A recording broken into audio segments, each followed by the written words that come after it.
Halo sobat semua, jumpa lagi dengan Denbagose Channel. Bagaimana kabar sobat semua? Sebelum kita mulai cerita ini, ayo silakan subscribe, like, komen, share dan nyalakan loncengnya untuk mendapatkan notifikasi terbaru ketika Mimin upload videonya. Bab 1097 Wanita Jalang. Ekspresi wajah Mateo Yun langsung berubah.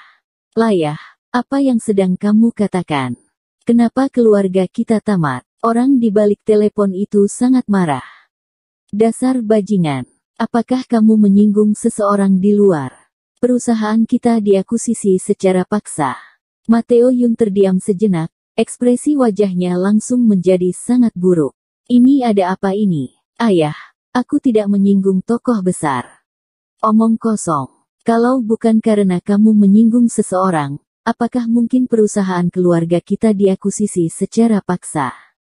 Mateo Yun menatap Thomas Kin, ekspresi wajahnya menjadi sedikit buruk, matanya membelalak, dan dia terlihat kaget.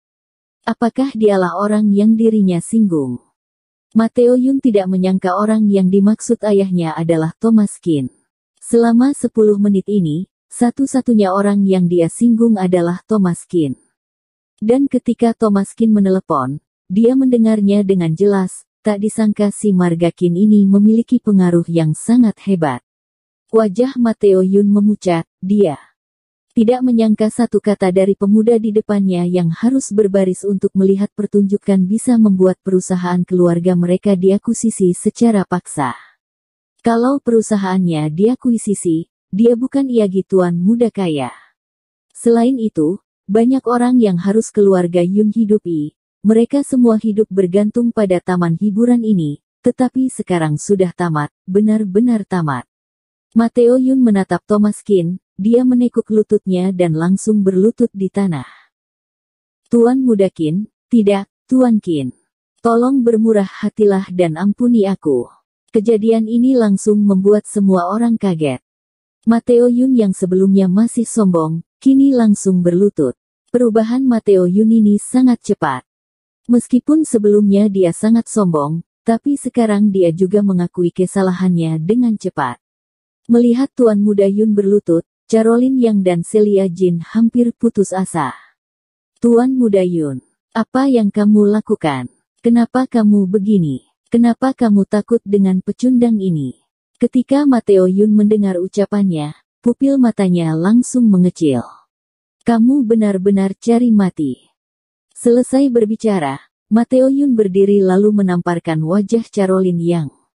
Kalau bukan karena kamu, apakah mungkin terjadi masalah sebesar ini padaku, dasar wanita jalang? Kamu benar-benar cari mati.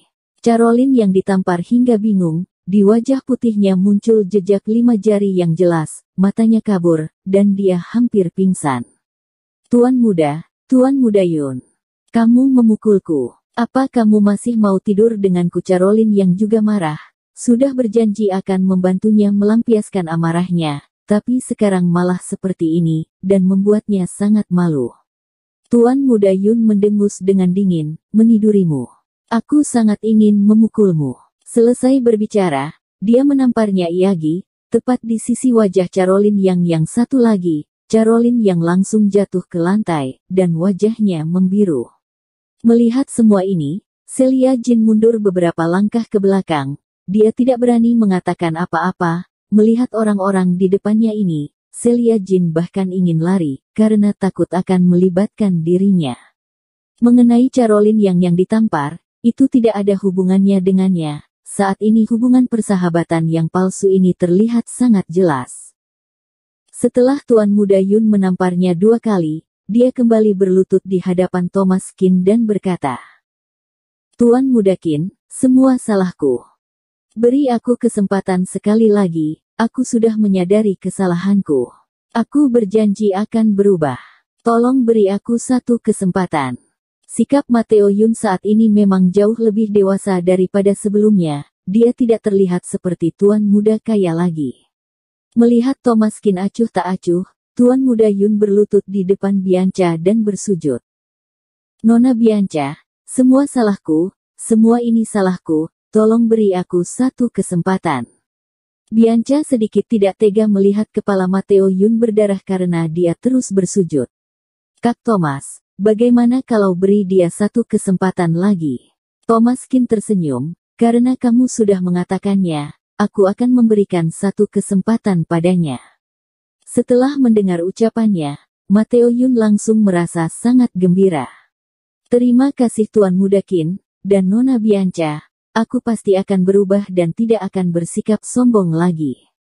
Mateo Yun berbicara dengan sangat tulus, Thomas Qin mengangguk dan memutuskan untuk memberinya kesempatan. Dia mengeluarkan ponselnya lalu menghubungi nomor Selika He. Setelah kamu mengakuisisi Disneyland, biarkan keluarga Yun mengelolanya. Lihat kinerja mereka. Kalau kinerja bagus, kembalikan saham mereka sebelumnya. Kalau kinerja tidak bagus langsung pecat mereka. Baik. Setelah Thomas Qin menutup teleponnya, wajah Mateo Yun langsung terlihat gembira. Terima kasih Tuan Muda Qin. Terima kasih Tuan Muda Qin. Manajer, masih tidak segera membuat jalur VIP untuk Tuan Muda Qin. Maaf aku tidak menjamumu dengan baik. Wajah manajer tadi pucat karena ketakutan, dia mana berani tidak mematuhi perintahnya jadi dia bergegas mengangguk. Baik-baik, aku akan mengurusnya. Setelah itu, dia membuatkan jalur VIP untuk Thomas Qin dan Bianca. Pada dasarnya jalur ini bisa diakses oleh banyak orang, juga tidak termasuk perlakuan khusus untuk Thomas Qin, sebab itu dia tidak sungkan dan masuk ke jalur khusus bersama Bianca untuk bersenang-senang. Setelah masuk, banyak pertunjukan yang sangat menarik, dan mereka pun bersenang-senang dengan sangat gembira. Terutama Bianca, meski sudah bekerja dan hidup mandiri, dia masih seperti anak-anak, menyukai hal-hal semacam ini. Saat bermain, tanpa sadar dia menggandeng lengan Thomas Qin, dia bahkan tidak merasa ada yang salah. Thomas Qin hanya merasakan tangan Bianca yang lembut, dan di tubuhnya ada aroma harum yang samar-samar, tapi dia juga tidak mengatakan apa-apa. Mereka bermain selama beberapa jam, saat hari sudah gelap, Bianca tersenyum dengan sangat bahagia. Tiba-tiba, ponselnya berdering, Bianca terdiam sejenak lalu menjawab telepon itu. Halo, Elbu, ada apa?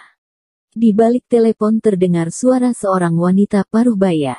Bianca, sejak kapan kamu punya pacar? Kenapa kamu tidak memberitahuku? Wajah Bianca langsung tersipu lalu dia bergegas berkata.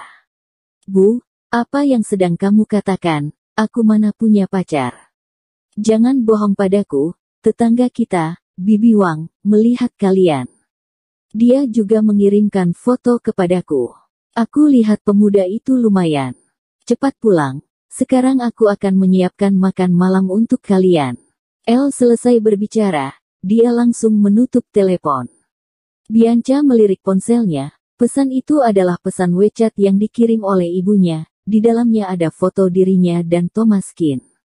Foto itu difoto diam-diam, mungkin tetangga mereka juga sedang bermain di sini, jadi mencari kesempatan memfotonya. Melihat foto ini, wajah Bianca langsung tersipu, ini kapan ini? Kenapa di foto ini mereka bergandengan?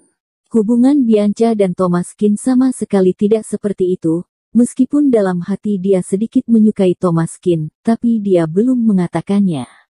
Belum memastikan hubungan sudah bergandengan tangan dan difoto oleh orang lain, ini sangat canggung, tadi saat Kak Thomas aku gandeng, juga tidak mengatakan apa-apa. Apakah dia juga menyukaiku? Semakin memikirkannya wajah Bianca semakin merah dan merasa malu. Setelah itu, ibunya kembali mengirim voice note. Sebelum jam 10 malam, kamu harus membawa pacarmu pulang, kalau tidak kamu tidak usah pulang. Saat dia mendengarkan voice note itu, Thomas Qin berada tepat di sebelahnya. Dia bisa melihat foto dan mendengar percakapan itu dengan jelas. Bianca merasa sangat canggung. Lalu dia menatap Thomas Qin dengan sangat tidak enak hati. Kak Thomas, maaf, ibuku salah paham, aku akan segera menjelaskannya kepadanya. Thomas Qin tersenyum, sepertinya ini akan sulit untuk dijelaskan. Tidak apa-apa, kalau kamu perlu bantuanku, aku juga bisa berpura-pura menjadi pacarmu, aku lumayan ahli dalam hal ini. Kalau dikatakan juga kebetulan Thomas Kin sudah sering berpura-pura menjadi pacar orang lain, mengatakan dia cukup ahli dalam hal ini juga tidak keterlaluan. Mata Bianca berbinar, bisakah? Elbunya selalu memaksanya menikah, setiap hari dia memaksanya menikah dengan seorang pemilik restoran. Bianca juga merasa sangat kesal, sekarang kalau Kak Thomas bisa membantunya, dia mungkin bisa menyelesaikan masalah ini. Thomas Kin mengangguk, tidak masalah, aku akan bersiap-siap.